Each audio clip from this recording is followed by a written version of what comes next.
Karibu kwenye Matumaini, kipindi cha mafundisho ya Biblia kinachokuletea tumaini kwa maisha ya kila siku.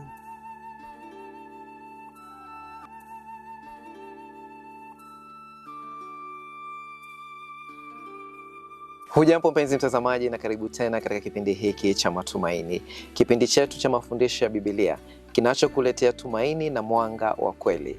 Kipindi hiki hudhaminiwa na shirika la Transworld Radio pamoja na Heralds of Hope. Mie ni wako msimulizi Steve Amiri, nikiwa na mwenzangu, na jina langu ni Robert Cheng. Katika kipindi kilichopita tulianzia sura ya 3 ya Wakolosai, sehemu ambapo mtume Paulo anageuka kutoka mafundisho ya msingi kwenda kwenye maisha ya vitendo. Tuliona mabadiliko mawili yanayotokea tunapofufuliwa pamoja na Kristo. Tamaa zetu na fikira zetu hubadilika. Sasa Robert, leo tunaendelea na sehemu ya pili ya somo hili lenye kichwa kufufuka pamoja na Kristo. Tunazungumzia mabadiliko mawili ya mwisho, hatima yetu na nidhamu ya maisha yetu. Basi twende moja kwa moja hadi ambacho Biblia inasema. Tutasoma tena Wakolosai mlango wa 3 mstari wa 1 hadi wa 7. Basi ikiwa mmefufuka pamoja na Kristo, panieni mambo ya juu kule Kristo aliko, ameketi upande wa kulia wa Mungu. Muwe na hamu ya mambo ya huko juu na sio mambo ya hapa duniani. Maana nyinyi mmekufa na uzima wenu umefichwa pamoja na Kristo katika Mungu. Uzima wenu halisi ni Kristo. Na wakati atakapotokea, ndipo nanyi pia mtakapotokea pamoja naye katika utukufu. Basi komesheni kabisa kila kitu kilicho ndani yenu ambacho chahusika na mambo ya kidunia: uasherati, uchafu, shauku, tamaa mbaya na uchu, ambayo ni sawa na kuabudu sanamu. Kwa sababu ya mambo haya, hasira ya Mungu huwajia wote wanaomwasi. Wakati mmoja nyinyi pia mliishi kufuatana na mambo haya, mlipotawaliwa nayo. Umeeleza ukasoma kwa undani sana, lakini sasa tuangazie mabadiliko ya hatima yetu, Robert.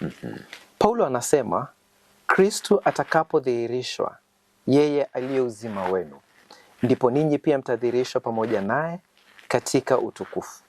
Sasa hii ndio tumaini letu kuu. Sisi hatuishi kwa ajili ya sasa, tunaishi tukitazama mwisho wenye utukufu.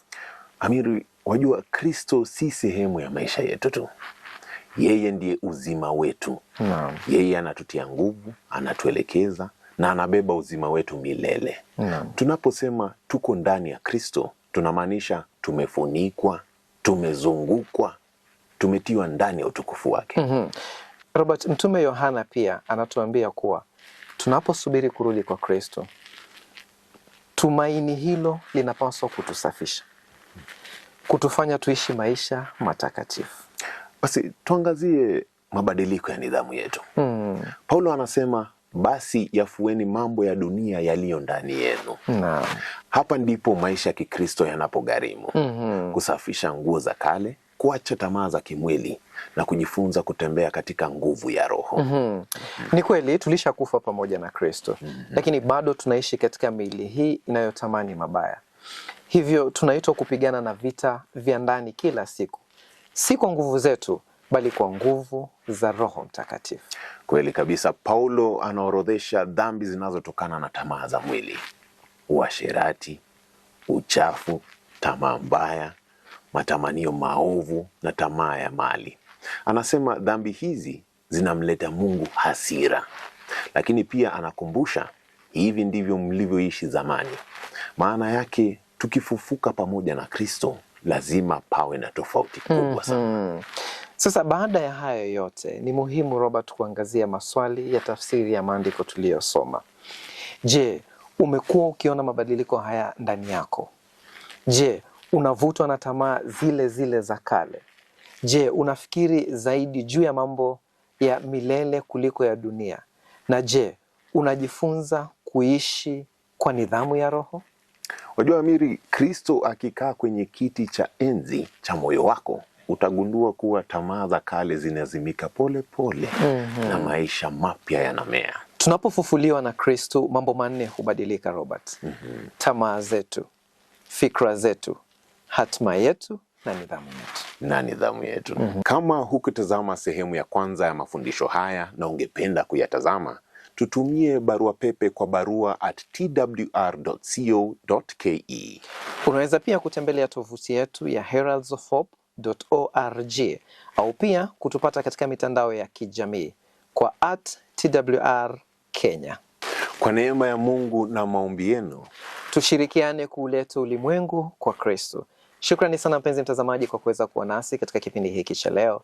Mie nimekuwa kwa msimulizi Steve Amiri na jina langu ni Robert Ching. Hadi wakati mwingine, zidi kubarikiwa na usipoteze tumaini. Karibu kwenye Matumaini, kipindi cha mafundisho ya Biblia